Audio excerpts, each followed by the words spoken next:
Бүгүн Бишкекте өткөн Атамбаевсыз КСДП кыймылынын маалымат жыйынында чуу чыкты. Анда кыймылдын жетекчиси Сагынбек Абдрахманов экс-президент Алмазбек Атамбаевди партиядан чыгаруу керек экендигин айтты. Ошондой эле ал Атамбаевсыз КСДП кыймылы айрым аймактарда жыйын өткөргөнүн билдирди. Бул маалда залда отурган айрым адамдар КСДП партиясынын өкүлдөрү экенин айтышып, Абдрахмановдун өзүн айыптап, Кыргызстан Абдрахмановсыз деген кыйкырык менен ызы чуу жаратышты.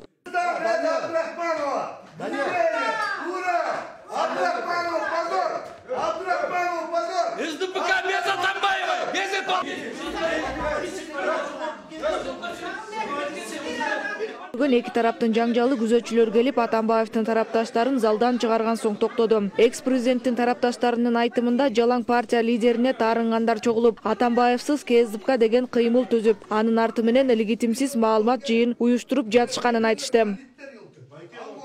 Булар пресс-конференция берип атат. Атамбаевди аябай шыбап атышат, жамандап атышат, иш кылган жок деп атат, 6 жылда жеп бүттү деп атат. Эми аны бул отурган беспартийный кишилер доказать эте албайт да. Аны сот деген бар, прокуратура деген бар, өкмөт деген бар дегендей, мына ошолор аркылуу сүйлөш керек. Эске салсак, буга чейин Атамбаевсыз КСДП кыймылынын башчысы Сагынбек Абдрахманов жерлерде жыйындарды өткөрүп жүргөнү маалым. Мындан сырткары СДП партиясы Сагынбек Абдрахмановду атайын саясий кеңештин чечими менен былтыр ал партиянын катарынан чыгарылган деген маалымат тараткан.